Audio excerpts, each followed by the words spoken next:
Well, hello. Today I wanted to do an updated Midori Traveler's Notebook video. So I've had this Midori Traveler's Notebook for, a few years actually. I bought it back for my birthday several years ago with a few different inserts. I used it for a little while at a job that I had, and it worked okay, and then it just kind of, I don't know, it just didn't, it was okay. I found better systems at that work, or at that job, and then I stuck it in my stationery stuff, and it's just kind of sat there, and I have felt guilty about it because people love these and they use them, and I love it. I wanted to use it. I just couldn't find how it would work for me. I had originally purchased the business card holder, the blank book, the craft folder, and I think a calendar, an undated calendar for it, and a zip pocket, and a pen loop. And you can maybe see where that pen loop was. I just pulled this off last night, so that pen loop's been on there for like 3 years. I don't know if that's ever going away. And, you know, I had all this great stuff, and I really wanted to use it. I love the way it looks. It looks like I've had it and traveled with it for a long time, even though it's just been pulled in and out of my stationery stuff as I longingly look at it, wishing I had a use for it. It's got some cool scratches and stuff. It looks well worn and well loved, but it hasn't been. And I've thought about, you know, what do I do with it? It wasn't cheap, and it's beautiful. I want to use it. So it's just kind of sat there for a long time. Then I don't know if I've ever shared this. I'm sort of into artsy kinds of things. I don't know if I need to even share that. Anyway, I was thinking about Zentangles one day, and so I ordered a few things, and they came. And after I used them, I was like, okay, I know exactly what I'm using my Midori Traveler's Notebook for. Because believe me, I've watched a million YouTube videos on how other people use theirs, and I've just never been able to do that. So, let me show you a couple of things that I bought. I forgot I had this one in the drawer. You know, it's so funny. No matter how prepared I think I am for my videos, I always find that I am unprepared and have forgotten something, or mid-video I think, oh, I'd like to use that, and then I have to dig it out somewhere. So thank you for your patience. So what I purchased was this book. It's called One Zentangle a Day by Becca Krahula. I don't know. It looks like this. I purchased it on Amazon. I also purchased this, which is the artist's tile set. It's 75 acid-free tiles. I just purchased this because it seemed like this would all go together. This book, I don't remember how much it was. I think altogether everything I purchased was around $30. But I had the book, I got the tiles, and they sell them also in black. And then I purchased a set of Sakura Pigma Microns. And black, they were black, all different sizes from like 005 or 1 to a brush pen. So that was my set to do my Zentangles. After I did a few of them, I realized, well, no, I'm sorry, let me back up. I played with it a little while, and then when I actually started to look into the book and go through the lessons of the book, I read the little introduction. So this is like a mixed review, I suppose. I really like this book. I think it's really cool, and if this is an idea of what a Zentangle is, if you are just looking for like a quick little art project you can do every day or whenever you want, just like a little sketch, and you don't need a lot of supplies, this would be great. And it's very quick because the tiles are small. They're 3.5 by 3.5, so it's not like you can, you know, it's not like it's going to take you forever to do that. So here's an example of a Zentangle. So each day they have lessons for you, and it's very easy. It's nothing like hardcore or anything. And I'm sure if you were super creative, or if you looked online long enough, you could find all of these patterns. But I like books, and I like to have this kind of stuff, so I was okay with purchasing it. So each day she'll give you 3 different patterns that you practice and sequence, like, through what's there. At one point she has you practicing your signature so that your signature looks really cool, and there's a whole process they go through because it can be used like for meditative purposes. There's another example. And so each day it's 3 new patterns that you learn, and you also learn the shading techniques. They talk about things, so far I've gotten through 3 lessons, I think, and she talks about like tone and shading and value. So that's pretty cool, that they're teaching you the elements of art as well. And then they have another idea for you to do, like this is practicing different strings. In this one, these were the patterns that you learned, and then ideas of how you can enhance your Zentangles. So it's just pretty cool. I'm at this point in the book, so I'll probably do these next, but I'm finding that I'm progressing pretty quickly. And so her idea was she gives you a whole list of supplies that you can purchase to go with this. I didn't have this list when I made my purchases. I just purchased the suggested products that would go together, but she gives you pictures and a whole list and explanation of products that you can use with Zentangles. Maybe if I get super into it, I'll do that. But I found that pretty quickly I felt I have progressed. I'll share those with you right now, even though this isn't quite the review. So when I was just playing with it, I hadn't even read the book, and just from what I observed online, this was the first one that I created. And this was just, like I said, playing. I hadn't even opened the book. And so we can see this one. Then after my first lesson, this was my first Zentangle. So you can see that it's different. I don't even know if I needed the book or if but this was really hectic and busy. So this is my first Zentangle with the shading and just learning those first few patterns. And then my second one was here. So you can see that I've added new patterns, and this was just the second one I did, and I've got some shading going on, and it looks pretty cool, I think. And then my third one was here. So this is the last one that I've done so far, and I think I've got some pretty cool shading going on, and it's just really fun.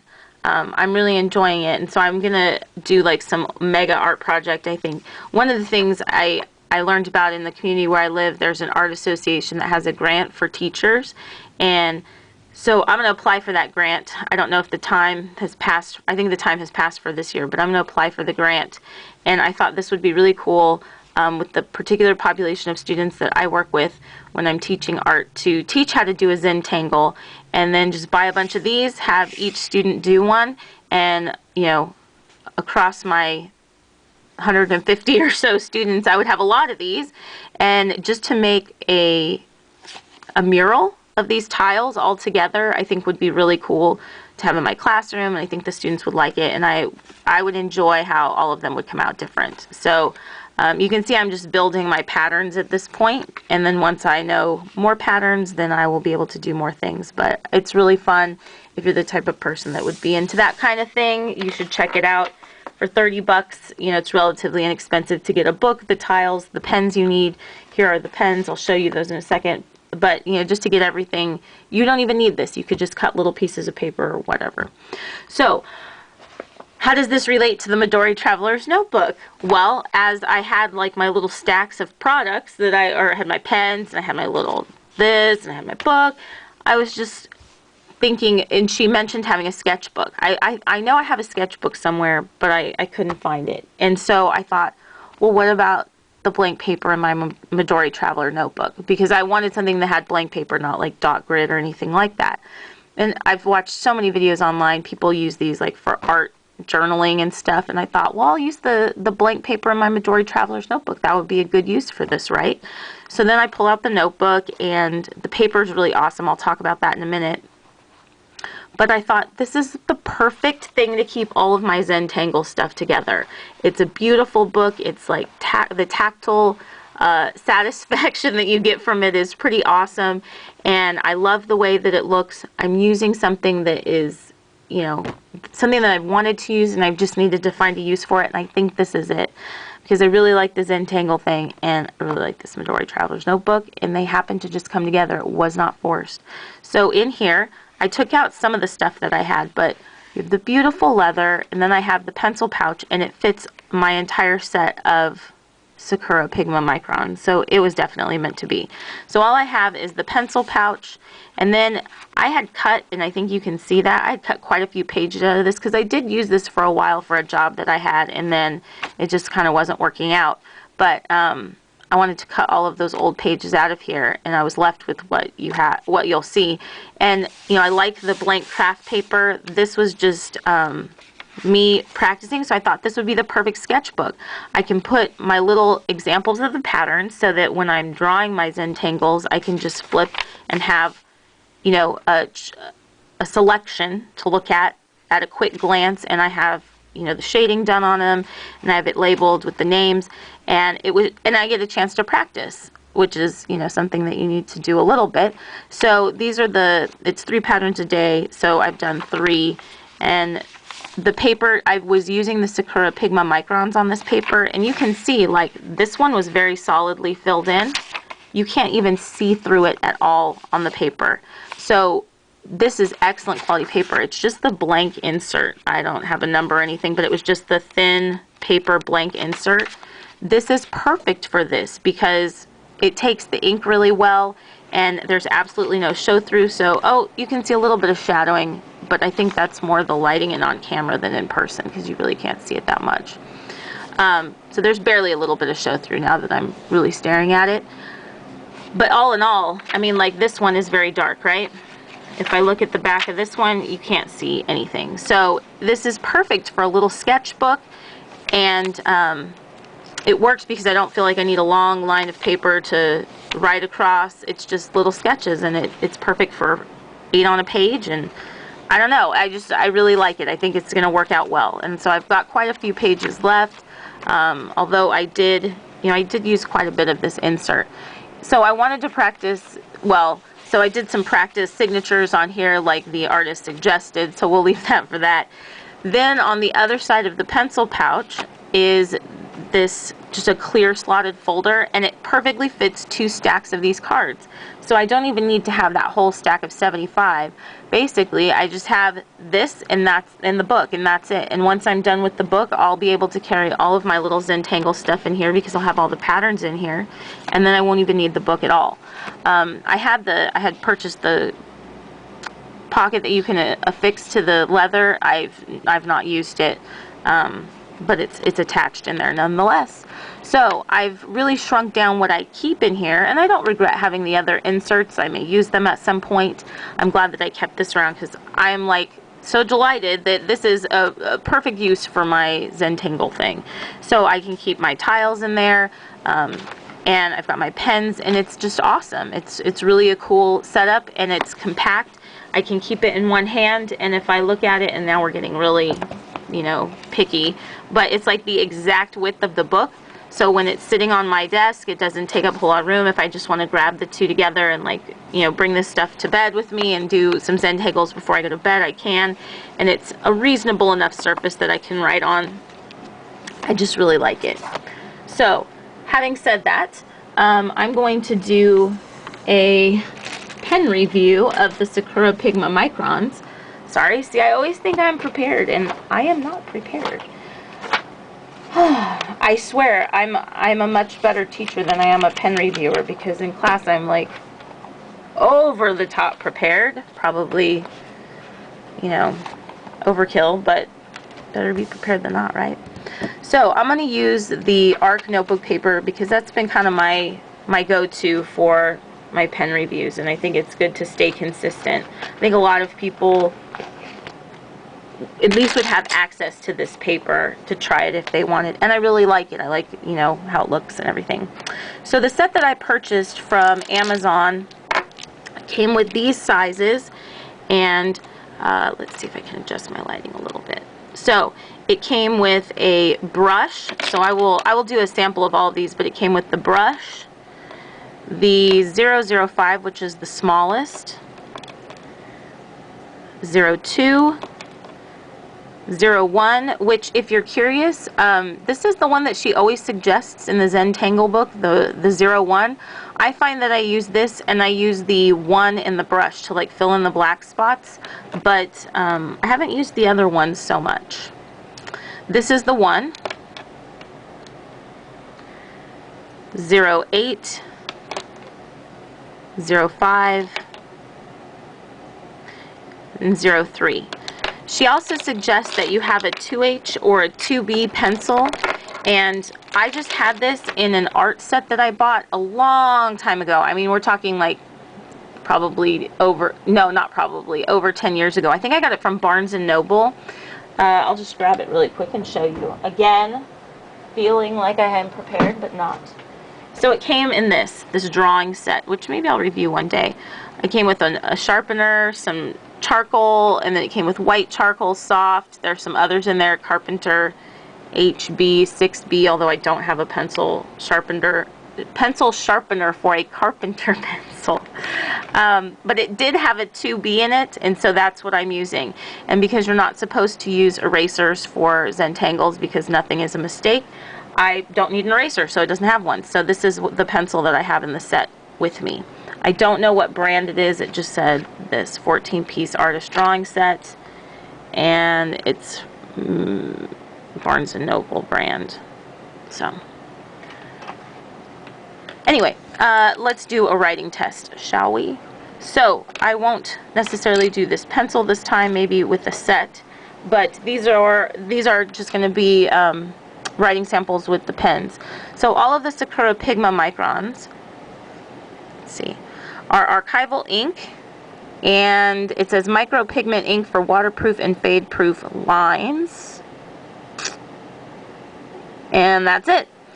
So let's go in order from smallest to largest. So let's go with the 005. This is very much like the Zig Millennium Zig. I don't remember what is it? It's right here in my drawer. I just need to open it. Zig Millenniums. It's very similar. In fact, I think if you had something like this, you could just use this instead of buying another set of pens. But you know me, why would I not want to buy another set of pens? Alright, so let's try this. You can see very, very fine tip. And you know, as far as describing it, it's got a metal clip that I wouldn't use beyond just tucking it in, say, a pencil case. All of the sizes are noted on the top here. So if you had them all in a cup, you could very easily see, you know, what size it was. They all look the same. They're this beige-ish kind of color. And, you know, all of the information is on them pretty clearly. The cap, you know, posts on there, but not really. I mean, I usually write with it off. And I don't think that these are refillable. I think you just need to buy it when it's run out of ink. And so let's write with it. So this is a Sakura Pigma Micron 005. Now, you can buy these sets with different colored ink. This was the largest set I could find of all black, so it gave you all the different sizes. They also sell these with Zentangle sets.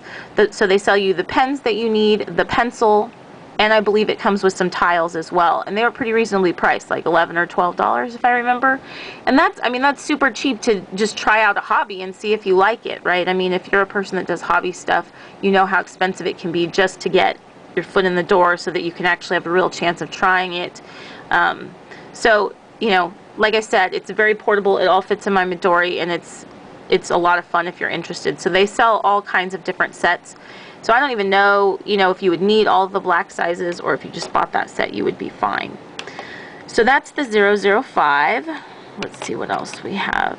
I think 01 is the next size up. And I will show you all of these close up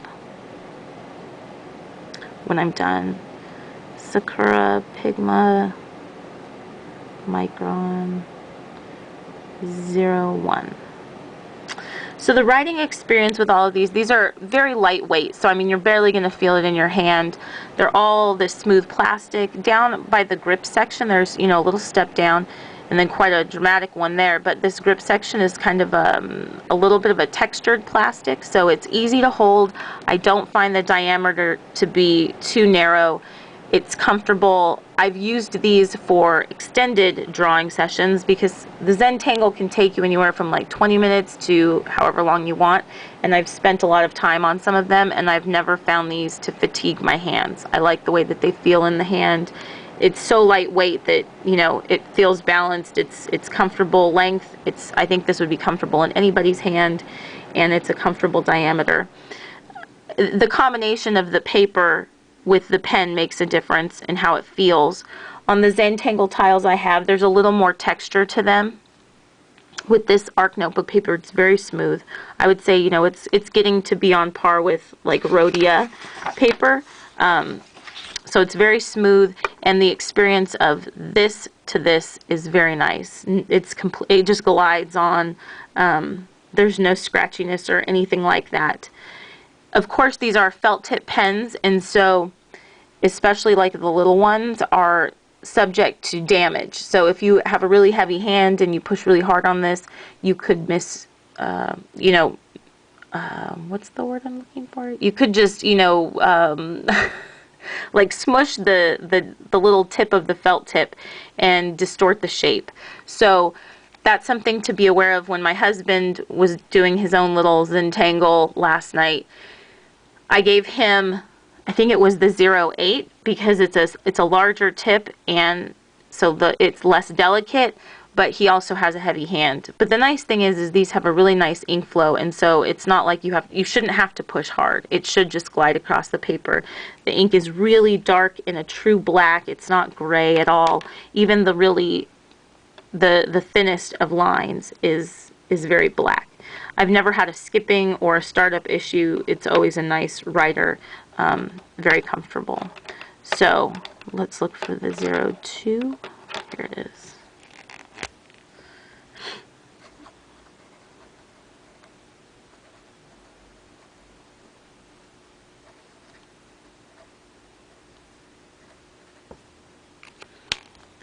And 3. Oops.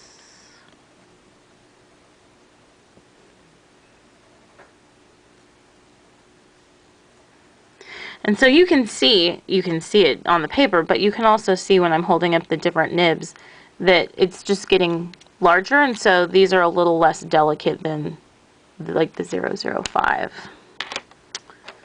3.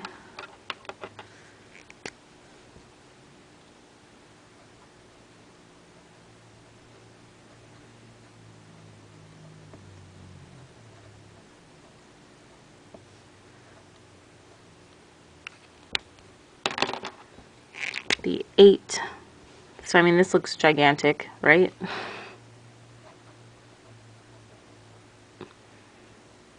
Did it again.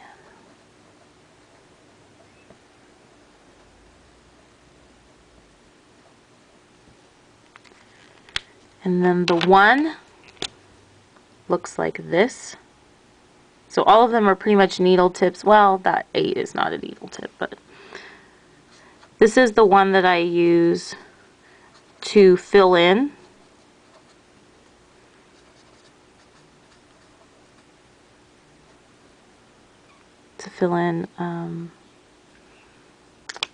You know, any of the blank spots. That's interesting. I just noticed this. I must use this one a lot, and just, you know, and very quickly this has started to rub off. Sorry. And the brush, which is a BR on the top instead of a size. You get letters. And it looks like this. And it is definitely a brush tip, so I might not be able to write in cursive. I don't want to misshape the brush. Yeah, I feel like I could do that, and then I'm not giving a true representation.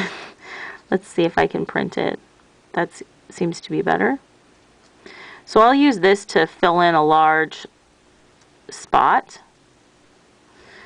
And I find that I use the 1 the most. So Here I'll do some examples of the brush. And so this is just with increasing pressure. And here we'll go horizontally. It's definitely flexible,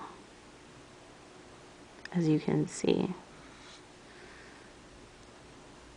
So there's a lot of variation with this, but it's nice.